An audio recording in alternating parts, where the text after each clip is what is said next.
Rosa Podcast Room, ruang pendidikan dan kreativitas.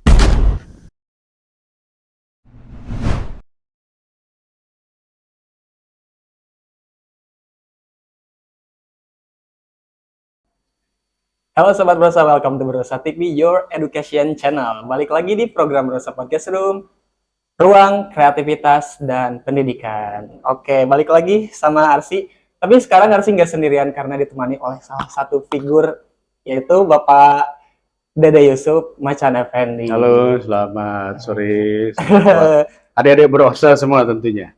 Ya, gimana Pak kabarnya? Baik, Arsi. Alhamdulillah nih, suara saya agak seret karena tadi habis ngasih kuliah umum. Oke. Oke. Tadi juga Arsi dikarein di sini. Mantap Pak. Gimana Pak kesibukannya akhir-akhir ini? Ya, alhamdulillah saya masih bertugas sebagai anggota DPR tentunya. Saya di Komisi 10 yang membidangi pendidikan, kebudayaan, lalu pemuda dan olahraga, pariwisata, ekonomi kreatif, dan perpustakaan nasional. Oke, oh jadi lumayan banyak juga ternyata ya Pak. Ya, artinya itu satu komisi itu mengurus berbagai kementerian tadi. Saya kebetulan ditugaskan sebagai pimpinan komisi di situ.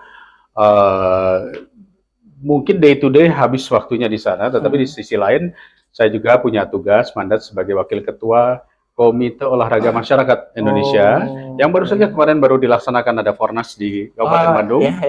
Saya sebagai wakil ketua umumnya di situ. Kemudian juga saya aktif di Kepramukaan Nasional. Oh, Kepramukaan juga. Jadi selain memang di Komisi 10 ternyata di Kepramukaan juga. Dari dulu saya sebagai Ketua Pramuka di Jawa Barat 10 tahun.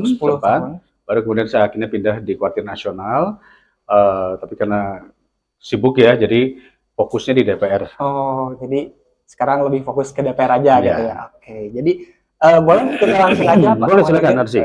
Ke pertanyaan yang pertama. Saya mau nanya nih Pak, terkait apa sih PIP itu? Ya, PIP itu sebutannya sekarang adalah Program Indonesia Pintar. PIP ini sebetulnya dulu sudah ada, namanya dulu itu adalah BSKM, beasiswa siswa kurang mampu. Nah, lalu kemudian ada lagi di atasnya itu namanya KIP kuliah atau Kartu Indonesia Pintar, KIP. Dulu namanya bidik misi. Jadi BK beasiswa kurang mampu itu dan juga bidik misi itu diciptakan oleh Bapak Presiden Susilo Bambang Yudhoyono, Presiden ke-6, yang kemudian saat ini diteruskan dengan berganti judul saja. Nah, tujuan utamanya apa? PIP ini adalah untuk siswa-siswa kita yang dianggap kurang mampu karena angka putus sekolah kita itu tinggi sekali. Jadi kalau kita perhatikan angka partisipasi kasar atau lama sekolah siswa di Indonesia itu rata-rata di bawah 9 tahun. Artinya sekitar 8,7, 8,8 tahun itu banyak yang tidak terus sekolah. Tidak lulus SMP, kira-kira begitu. Banyak yang tidak lulus SMP. Oh, jadi kebanyakan itu sampai mentok SMP gitu ya? Iya, hampir 60% daripada jumlah angkatan kerja kita di seluruh Indonesia, dari 274 juta penduduk, angkatan kerja kita itu sekitar 200 juta ya. Dari 200 juta itu mayoritas adalah lulusan SMP atau bahkan tidak lulus SMP.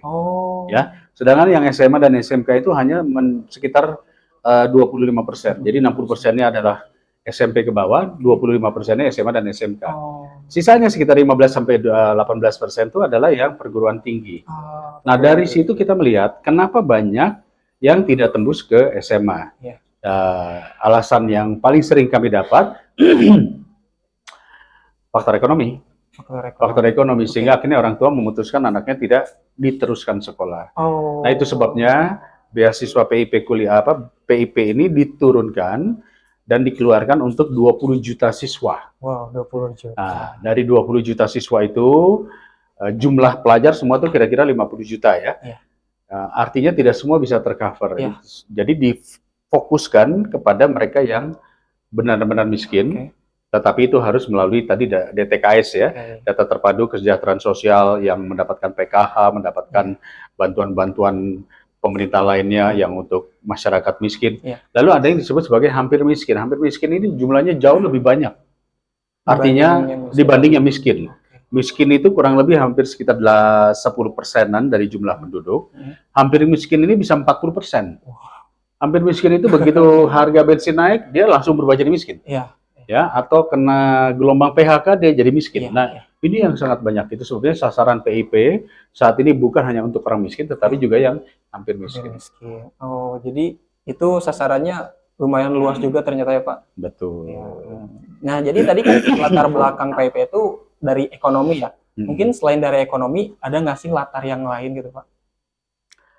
Ya, kalau mau jujur, ini era sudah memasuki era baru sekarang. Ya. Ada yang disebut sebagai era digital, era artificial intelligence, Ya. atau buat adik-adik seusia Arsi yang disebut kaum zilenial, Iya. teknologi sudah menguasai kehidupan kita dalam Ya. setiap gerak-gerik, Ya. sehingga ada yang disebut generasi mager. Benar, Ya. benar. Pokoknya scroll. Nah, hal inilah yang menyebabkan anak-anak kita ini cepat bosen Oke. ketika masuk pendidikan di sekolah yang mungkin pendidikan di sekolah masih modelnya begitu-begitu saja. Oh, monoton gitu. Monoton, Monoton. ya. Akhirnya mereka tawaran-tawaran untuk di luar menjadi YouTuber, menjadi content creator, menjadi influencer, apapun juga lebih menarik daripada sekolah. Oke. Nah, inilah yang banyak menyebabkan akhirnya mereka tidak melanjutkan sekolahnya. Oh, gitu. Begitu. Itu salah satu faktor lainnya juga selain ekonomi ya, Ya. yaitu tidak menariknya sekolah Ya. dikarenakan mungkin kurikulum yang membosankan, mungkin mata pelajaran yang begitu-begitu saja. Oke. Kita lanjut ke pertanyaan berikutnya, Pak. Jadi tadi kan setelah latar belakang, terus Bapak menjelaskan tentang apa itu PIP. Nah, jadi sekarang kita pengen lebih dalam nih, maksud dan tujuan dari PIP itu mau kemana arahnya, Pak? Betulnya begini, kalau kita berbicara sekolah, maka sesuai dengan Undang-Undang Ya. Dasar Negara Republik Indonesia tahun 1945, itu disebutkan bahwa pendidikan dasar merupakan tanggung jawab negara. Oke. Artinya negara bertanggung jawab untuk memberikan pendidikan dasar bagi seluruh warga negara Ya. Indonesia. Apa sih yang disebut sebagai pendidikan dasar? Kita bisa berdebat apakah SD pendidikan dasar, Ya. SMP masuk dari bagian pendidikan dasar, atau bahkan sampai SMA merupakan pendidikan dasar, ya. Karena kalau pendidikan tinggi itu berarti sudah perguruan tinggi. Ya. Nah, ini debat karena Undang-Undang Negara Republik Indonesia juga membuat semacam Standarisasi. keputusan bersama yang dibuat oleh para pendahulu pendiri kita bahwa anggaran negara untuk pendidikan adalah 20%. 20%. 20%. Oleh karenanya negara pada saat dicetuskan oleh Bung Karno, Bung Hatta dan seterusnya menganggap pendidikan itu adalah sesuatu yang penting sehingga menghabiskan 20% daripada anggaran kita. Anggaran negara. Anggaran negara, Oke. ya. Nah, inilah yang kemudian kami melihat bahwa kenapa PIP itu harus ada, ya, dan sasarannya adalah mereka yang kurang mampu. Tadi, karena tanggung jawab negara itu pendidikan dasar, Pendidikan dasar. ya kan? Iya. Nah, karena pendidikan dasar menjadi tanggung jawab negara, maka negara harus bisa memberikan pendidikan dasar bagi seluruh warga negara. Tentu seluruh warga negara, ada si kaya, ada si miskin. Iya, benar. Nah, kalau misalnya bagaimana dengan saudara-saudara kita yang kaya dari lahir udah jebrot, mobilnya udah Mercy dan sebagainya, perlu nggak diberikan tanggung jawab negara? Perlu, berupa yang namanya sekolah. Ya. Tapi perlu dibiayai nggak? Nah, inilah kita kembali kepada sistem gotong royong. Sistem gotong royong menyebabkan ada dari 275 juta penduduk Indonesia, 10%-nya adalah penduduk miskin. Berarti ada 27 juta lebih penduduk miskin. Siapa yang membantu? Kita semua. Melalui pajak negara, melalui pendapatan negara. Bentuknya bantuan langsung, bantuan sosial, subsidi, termasuk PIP. Ini adalah bagian daripada tanggung jawab negara, gotong royong. Jadi negara itu siapa? Kita. Kita semua ini adalah negara. Pemerintah dimandatkan untuk melaksanakan tugas dan fungsi negara. Wakil rakyat mengawasi jalannya pemerintahan. Oke. Oh. Lumayan ilmunya banyak banget yang diserap nih, Pak. Oke. Jadi setelah tadi maksud dan tujuan PIP udah dijelasin, terus ada nggak sih Pak harapan terhadap PIP buat Indonesia ini untuk kedepannya, Pak? Ya, sejujurnya PIP ini kan sebetulnya bukan membantu anak, tapi membantu orang tua. Ya. Ya. Tujuan utamanya mencegah jangan sampai orang tua di tengah jalan karena faktor biaya, mungkin nggak bisa bayar sekolah, akhirnya udahlah nak, kamu nggak usah sekolah aja. Iya, sayang banget. Sayang banget. Akhirnya tidak mendapat kesempatan adalah anak, dan menyesalnya mungkin nanti setelah dia dewasa. Aduh, coba dulu saya sekolah, kan gitu kan ya. Makanya PIP ini sebetulnya membantu orang tua untuk mengurangi beban pembiayaan sekolah yang kadang-kadang suka ada aja tambahan-tambahannya. Iya kan? Iya. Tambahan-tambahannya yang sekarang ini lagi trending, misalnya studi tour. Tiba-tiba orang tua dikasih apa sih namanya, tawaran untuk anak-anak harus ikut studi tour, wajib hukumnya gitu. Iya. Padahal studi tour tidak ada hubungannya dengan pembelajaran siswa itu sendiri. Iya, betul. Itu kan sebenarnya lebih kayak apa ya, kayak healing, refreshing lah. Daripada terus-menerus kita di sekolah sekali-kali refreshing. Gitu kan. Anaknya refreshing, gurunya refreshing, orang tuanya tidak refreshing karena ada tambahan-tambahan. Nah, PIP ini sebetulnya membantu orang tua untuk paling tidak kalau ada buat beli tas, beli buku, beli sepatu, seragam, kan kadang-kadang ada itu tuh.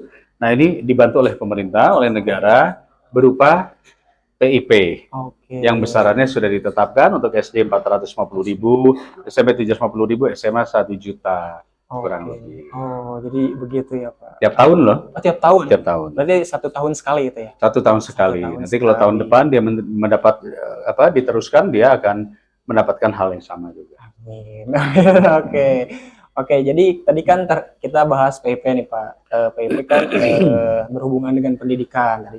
Nah, Arsy mau tanya Pak, arah pendidikan Indonesia ini akan seperti apa sih di masa yang akan datang di pandangan Bapak? Ya, baik Arsy. Zaman saya masih sekolah, targetnya adalah menjadi sarjana. Ya. Dan karena targetnya menjadi sarjana, maka sekolah, kurikulum semua difokuskan untuk sekedar lolos ujian. Oh, jadi asal lolos ujian aman gitu? Ya, dengan lolos ujian dapat sarjana, kan gitu. Ya, itu namanya assessment. Dalam proses perjalanannya ada yang disebut sebagai dunia lapangan kerja. Dunia lapangan kerja tidak membutuhkan ijazah. Yang dibutuhkan adalah kemampuan, skill. Dan ternyata banyak lulusan-lulusan sekolah tidak memiliki skill untuk bekerja di dunia kerja. Sehingga ijazah dia tidak bermanfaat. Hanya sekedar lulusan SMA, lulusan perguruan tinggi, tetapi begitu kerja blank. Ya kan? Betul. Nah, itu sebabnya di periode saat ini kami DPR RI bersama dengan Menteri Pendidikan kita mengatakan target kita 20 tahun ke depan ini seperti apa lapangan kerja. Jadi lapangan kerjanya dulu. Lapangan kerja seperti apa? Kita akan memasuki era robotisasi, era artificial intelligence, semua diatur oleh teknologi, masuk dalam media sosial, masuk dalam digital. Barang siapa tidak bisa menguasai digitalisasi, dia akan terlempar, dia akan tertinggal. Iya, benar. Maka oleh karena itu, sudahkah kurikulum kita menyesuaikan? Jangan-jangan kurikulum kita masih berbicara tahun 1960-an, 70-an. Padahal lapangan kerja buat anak-anak ini adalah 10 tahun lagi mereka akan masuk dunia kerja. Nah, dari situlah kita rancang kurikulum ini sekarang dipermudah. Kurikulum dipermudah, tidak lagi membebankan pada siswa dengan PR-PR yang sebetulnya zaman sekarang sudah bisa mengambil chat GPT untuk sekedar untuk membuat tulisan apa segala macam. Sekarang difokuskan kepada project base. Bagaimana siswa didorong untuk melakukan proyek-proyek sosial, proyek-proyek karya tulis, karya cipta dan sebagainya, sehingga dia tahu bahwa dia bisa melakukan sesuatu, termasuk di dalamnya berorganisasi, berkomunikasi, karena berkomunikasi juga penting. Bayangkan dia sudah punya gelar hebat, tetapi begitu disuruh menyampaikan pendapatnya di depan orang, malah ngumpet. Akhirnya tidak terjadi yang disebut sebagai diserap pada dunia kerja. Nah, yang kedua, selain skill, ada yang disebut sebagai Jadi skillnya ada dua. Skill yang disebut professional skill atau hard skill. Oke. Artinya dia menguasai. Misalnya adik-adik di sini Brosa ini skillnya adalah di bidang broadcast. Broadcast, penyiaran. Nanti ketika kalian masuk dunia kerja yang ditanya bukan lagi coba sebutkan misalnya berapa frekuensi modulasi yang terjadi dari menara tower A kepada tower B, itu nggak akan ditanyakan. Iya. Tapi yang ditanyakan adalah bisakah kamu melakukan broadcast dengan kondisi internet yang lemah? Iya. Apa kamu menggunakan apa? Kan gitu, Iya. ya. Nah, itu yang disebut hard skill. Ada yang disebut soft skill. Soft skill. Soft skill itu yang tadi sudah saya sebutkan adalah kemampuan kita untuk melakukan satu komunikasi, adaptasi, Iya. kolaborasi, lalu kemudian kreativitas atau kreasi-kreasi kita.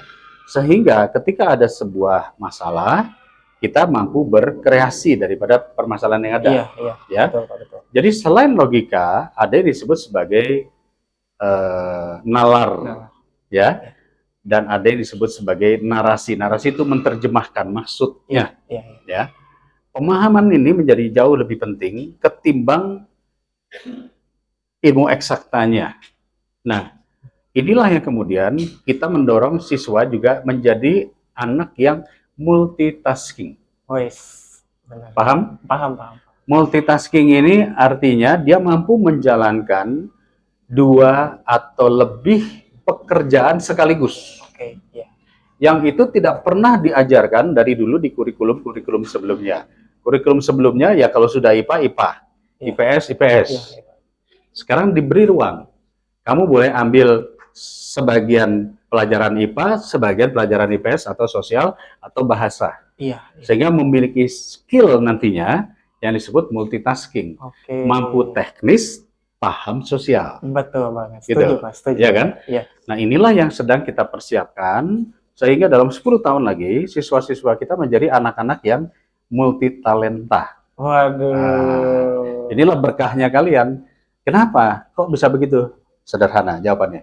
Zaman saya dulu, saya bersaingnya dengan yang namanya kalkulator. Oh, kalkulator.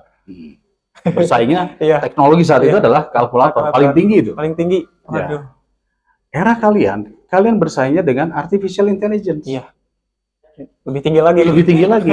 Kalau kalian tidak memiliki multitalenta, tidak memiliki kemampuan multitasking, tidak memiliki ilmu yang lebih luas lagi, Iya. maka lapangan kerja akan diisi oleh artificial intelligence Betul. dan robot. Betul. Kamu akan menjadi pengangguran. Iya. Nah, inilah makanya kita mempersiapkan kalian, anak-anak muda ini, harus memiliki kemampuan-kemampuan lainnya selain skill yang satu dua itu. Oke, begitu ya Pak. Waduh, berarti kompleks banget ya pembahasannya ini. Dari mulai kayak kita itu bukan gak boleh, dianjurkan gitu untuk multitasking, ya untuk ya segala bisa lah ya gitu. Iya, betul. Oke, makasih jawabannya Pak. Kita lanjut ke pertanyaan berikutnya Pak. Ini soal kebijakan mungkin Bapak di aktivitas Bapak saat ini yaitu di DPR ya, betul? Kebijakan Komisi 10 nantinya kan tentang pendidikan nih Pak. Arahnya ini akan kemana sih dan seperti apa dari kebijakan Komisi 10 itu Pak? Baik. Kebetulan Brosa adalah SMK ya, Sekolah Menengah Kejuruan Broadcast. Iya. Nah, kita menyebutnya adalah vokasi. Iya, betul. Dulu angka pengangguran tuh didominasi adalah lulusan SMK. Wah, kenapa bisa tuh Pak? Nah, saya akan cerita. Boleh. Ya. Kenapa bisa demikian? Karena banyak SMK dibikin hanya untuk menyerap siswa. Oke. Padahal SMK itu memiliki sesuatu nilai plus, yaitu mereka harus paham industri. Betul. Ya, bayangkan misalnya SMK otomotif, maka dia harus paham mobil, paham motor, paham perbengkelan. Iya. Nah, kelemahannya adalah dulu semua orang berlomba-lomba bikin SMK tanpa mengisi dengan peralatan kerja atau apa ya namanya ya? Fasilitas mungkin Pak. Fasilitas. Kan kalau misalnya SMK otomotif ya harus ada mobil dong. Betul Pak. Yang dipretelin, yang dibongkar Iya, kan? Iya. Dan mobilnya nggak bisa pakai mobil yang tahun 70-an Iya. atau tahun 80-an. Iya, betul. Mobilnya harusnya tahun 2020. Iya, betul. Misalnya engine-nya, otomatiknya, Iya, koplingnya harus yang sesuai dong dengan era kekinian kan. iya, Pak. Nah itulah sebabnya banyak SMK dia tidak sanggup beli peralatannya, Iya. sehingga akhirnya cuma nempel pelang SMK, tetapi tidak ada peralatannya. Oh, tidak ada gitu. Ya, akibatnya anak-anaknya diajarkan sesuatu yang pas dia mau masuk di dunia kerja, dia bekerja di pabrik, dia bingung ini alat apa. Pabrik akhirnya harus melatih kembali anak ini. Jadi pabrik pun mengatakan pada dunia pendidikan, untuk apa mereka menjadi anak SMK Betul. atau vokasi kalau mereka tidak bisa menguasai alat. Iya. Oke? benar. Nah, itu sebabnya saya bangga hari ini saya bisa bisa podcast bersama dengan Brosa. Di depan saya sudah ada alat kamera, ada audionya, ada switcher channelnya, ada TikToknya, ada buat audio enhancernya, macam-macam nih. Jadi menurut saya SMK ini benar-benar memfasilitasi Betul, Pak, betul. minimal broadcast quality. Iya kan? Minimal resolusinya bukan 720 lagi, tapi 1080. Iya kan? Full HD. Iya. Saya tahu. Kenapa? Karena kalau begitu nanti saya diajak podcast, kameranya saya lihat masih kamera yang ya ala kadarnya, mungkin kualitas masih 480p dan sebagainya. Bagaimana mungkin ketika lulus kalian bisa masuk di dalam dunia broadcast yang sebenarnya? Betul, Pak, betul. Nah, itulah tadi yang dikatakan. Kalau ditanya apa arah pendidikan, jawabannya sederhana. Saking banyaknya saat ini sarjana menganggur, dikarenakan tidak sesuai dengan apa yang dia pelajari dengan industri. Oh, jadi nggak sesuai gitu ya, Pak? Ya, namanya link and match. Iya. Ya. Nggak linear gitu ya? Tidak linear. Industrinya berubah seperti ini, sekolahnya masih menggunakan metode yang lama. Iya. Nah, sekarang kami mencoba mendekatkan industri kepada sekolah. SMK harus memiliki kerjasama dengan industri. Betul, betul. Lalu industri harus mengajar di SMK. Karena industri yang lebih tahu apa yang dibutuhkan oleh dunia kerja industri tersebut. Iya. Dia bisa datang ke sini dan bilang kepada, waduh ini peralatannya udah ketinggalan zaman ini, kalian nggak akan mampu nanti. Betul, gitu kan ya. Iya. Bagaimana jika kalian menggunakan HP yang masih kalau di foto bunyinya ceklek gitu kan? Artinya lensanya masih lensa yang masih zaman dulu lah, jadul lah. Ya. Nah, itu semua kita dekatkan link and match. Vokasi akan menjadi salah satu tumpuan perkembangan dunia pendidikan. Karena ada yang disebut sebagai akademik, ya, sekolah-sekolah akademik yang outputnya adalah ijazah. Oke. Tapi juga ada sekolah-sekolah vokasi yang outputnya adalah profesional yang siap terjun. Tujuannya apa? Mengurangi angka pengangguran. Jadi vokasi yang dulu dianggap kelas 2 dibanding sekolah reguler, sekarang kita push dengan program-program namanya COE, Center of Excellence atau SMK Pusat Keunggulan. Diberikan bantuan peralatan, diberikan bantuan pelatihan dan sebagainya, sehingga dia bisa melahirkan pusat-pusat keunggulan setara dengan industri. Dan ditempelin dengan industri. Industrinya mengajar di sini. Output dari sini langsung terserap di dunia industri. Itu namanya link and match. Industri butuh sekian ribu broadcaster misalnya. Ini akan disuplai oleh SMK mana? SMK ini langsung mendaftarkan bekerja sama sehingga lulusan terbaik langsung terserap. Nah, itulah kalau kita bicara vokasi di samping ada politeknik dan sebagainya. Tapi tanpa itu, maka SMK itu didorong untuk meningkatkan skill daripada gurunya. Bukan hanya siswanya berarti ya, Pak? Karena kalau vokasi, gurunya juga harus ada namanya sertifikasi, akreditasi. Bayangkan, vokasi bisnis, gurunya nggak ada sedikit pun yang berbisnis. Bagaimana dia mau mengajarkan bisnis? Betul, Pak, betul. Ya kan? Iya. Padahal bisnis itu tidak bisa dipelajari murni dari teori. Betul. Bisnis itu adalah nyemplung. Iya, terjun langsung ya. Terjun langsung.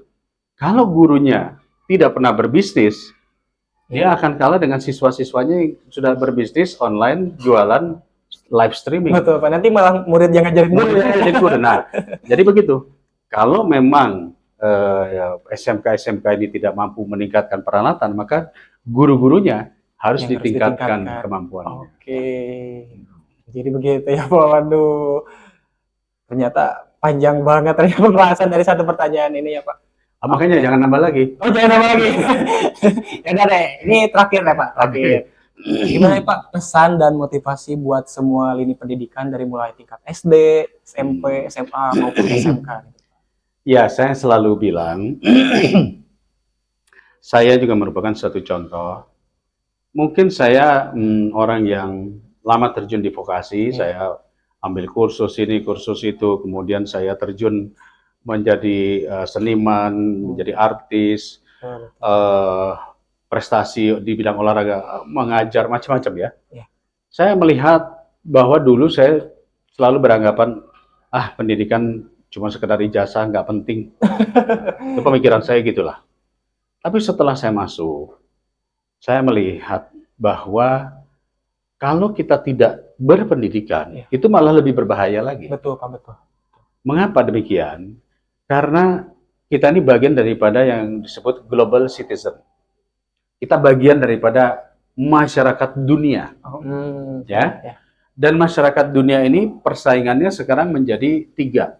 Pertama, persaingan ideologi. Ya, kita lihatlah ideologi antara blok timur, blok barat, Amerika dengan China dan itu ada ideologinya, Rusia dan.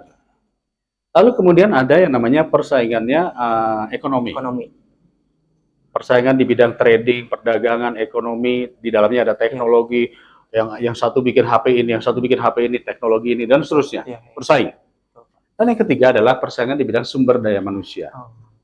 Kok begitu? Sederhana. Siapa sumber daya manusia yang pendidikannya cepat menggapai teknologi, dia yang akan menyerap lapangan kerja. Betul.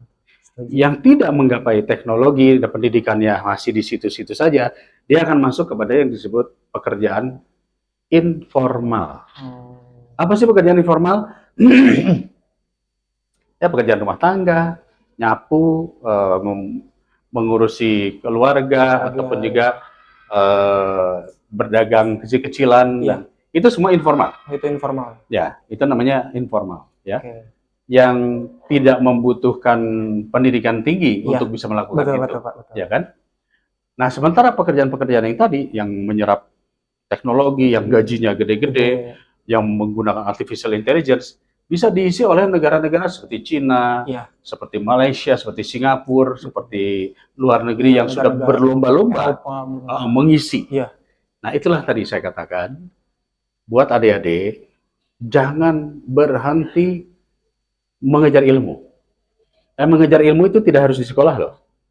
Ya, mengejar ilmu itu bisa kamu belajar dari YouTube, bisa belajar dari kursus, bisa belajar dari senior-senior yang lebih berhasil, magang juga bagian daripada mendapatkan ilmu. Ya, banyak sekali cara untuk mendapat. Tapi jangan berhenti untuk mencari ilmu. Karena kalau kalian berhenti mencari ilmu, kalian cepat atau lambat akan bergeser menjadi informal, pekerja informal tadi. Dan pekerja informal tadi tentu ya cepat lambat laun juga akan tergeser oleh teknologi. Iya, betul. Iya kan? Iya. Dulu perlu tukang sapu, sekarang pakai vacuum cleaner yang udah jalan sendiri. Iya. Itulah tadi. Mau tidak mau kita harus mengupgrade diri kita. Betul Pak, setuju Pak, setuju. Oke, jadi itu dia Sobat Berosa, pertanyaan-pertanyaan yang udah harus ditanyain ke Pak Dede Yusuf. Kita sekarang biar nggak tegang main games dulu Pak, boleh? Oh, tegang emang? Lumayan kayaknya tegang Pak ini. Lumayan tegang ternyata. Kita main games. Jadi gamesnya itu nanti Arsi ngasih 2 kata gitu. Bapak pilih salah satu. Oke. Kita mulai boleh? Ya. Jadi pilihannya hanya satu.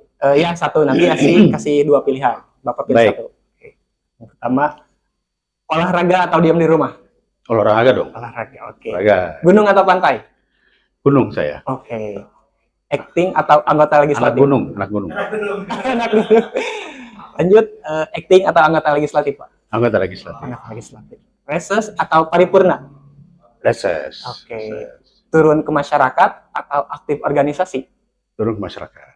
Yang terakhir nih, Pak. Ini yang biasanya yang berat nih. Kok tahu sih, Pak? Saya tahu. Legislatif atau eksekutif? Ini berat nih. Legislatif. Legislatif, oke. Saya kasih game.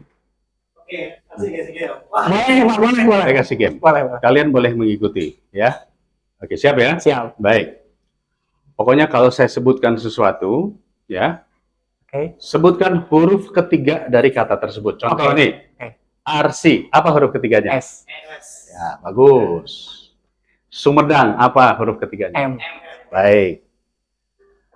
Kalau Bandung? N. Hah? N. Oh, oke. Fokus. Oke, bagus. Salah itu. Kenapa salah, Pak? Gini, huruf ketiganya lagi ya. Oke. Oke. Nama saya siapa? Bapak Dede Yusuf. Oke. Huruf ketiga dari Dede Yusuf. D. D. Baik. Oke. Kalau berosa? O. Salah. L. L. Ini games jebakan. Fokus dong, fokus. Oke. Jadi disitulah pendidikan itu ternyata bukan hanya sekedar mendengar, tetapi juga memahami. Oke. Analisis lah ya, Pak. Analisis. Itu yang disebut sebagai critical thinking. Oke. Jadi bukan hanya menelan, tetapi juga mempelajari. Oke. Paham nggak kenapa L? Karena tadi kan kalau berosa Ah, nanyanya, berarti kalau gitu dimulainya, Pak. pinter. Oke. Jadi kenapa, Pak, alasan tadi milih dari games-games tadi? Kan tadi Bapak pilih olahraga ya? Kenapa pilih olahraga, Pak? Ya, karena di usia saya, kalau tidak olahraga, penyakit gampang datang. Benar sih. Benar. Dan kalau penyakit sudah datang, mahal biayanya. Betul, Pak, betul. Dan kita tidak bisa bekerja, tidak bisa memberikan manfaat. Ya, repot juga ya, Pak. Hmm. Terus ini tadi pilih gunung ya, Pak? Kenapa terpilih gunung? Nggak tahu, buat saya orang bilang senang pantai, saya senang gunung karena inspirasi. Seolah-olah kalau di gunung tuh saya dekat dengan sang pencipta inspirasi. Waduh. Terus tadi Anak gunung, anak gunung. anak gunung. Tadi milih acting atau anggota legislatif ya, Pak? Karena kalau acting kita dibayar. Iya. Kalau legislatif kita benar-benar berakting yang bisa memberikan manfaat Betul. dan tidak dibayar. Iya. Nah, karena kok berakting jelas. Karena kalau kita memperjuangkan sesuatu, kita juga tidak boleh memperlihatkan wajah kita yang sesungguhnya. Kenapa? Karena kalau tidak bisa dipotong duluan. Iya, betul, Pak. Kita harus yang penting adalah outcome-nya, hasilnya bermanfaat. Iya. Gitu. Oke. Terus tadi reses atau paripurna, Pak? Ya kalau paripurna itu kan sebetulnya proses pengambilan keputusan. Tapi keputusan itu diambil setelah kita melakukan kunjungan reses. Kita bertemu masyarakat, kita mendengarkan masyarakat, itulah yang kita bawa diparipurnakan. Mau paripurna apa? Kalau kita mengatakan mewakili rakyat, ketemu rakyat aja nggak pernah. Betul, Pak. Betul. Gitu. Terus tadi turun ke masyarakat atau aktif organisasi? Ya, bagi saya aktif di organisasi itu melatih soft skill. Betul, Pak. Betul. Ya, tapi turun di masyarakat itu satu grade di atas pelatihan soft skill. Iya. Itu sudah masuk kepada implementasi daripada soft skill dan hard skill kita, Betul. yaitu turun di masyarakat. Kalau di dalam perguruan tinggi namanya Tridharma Perguruan Tinggi. Jadi apa yang kita dapat di kampus, ilmu nggak akan jadi apa-apa kalau tidak disalurkan, implementasi kepada masyarakat. Gitu. Nah, yang terakhir ini, Pak, tadi yang berat. Legislatif atau eksekutif tadi, Pak? Baik. Kalau saat ini saya tentu meminta doanya dari sahabat-sahabat semua bahwa tahun 2024, 14 Februari, saya juga mengikuti yang disebut sebagai pemilihan umum. Ya. Dan di dalam pemilihan umum itu saya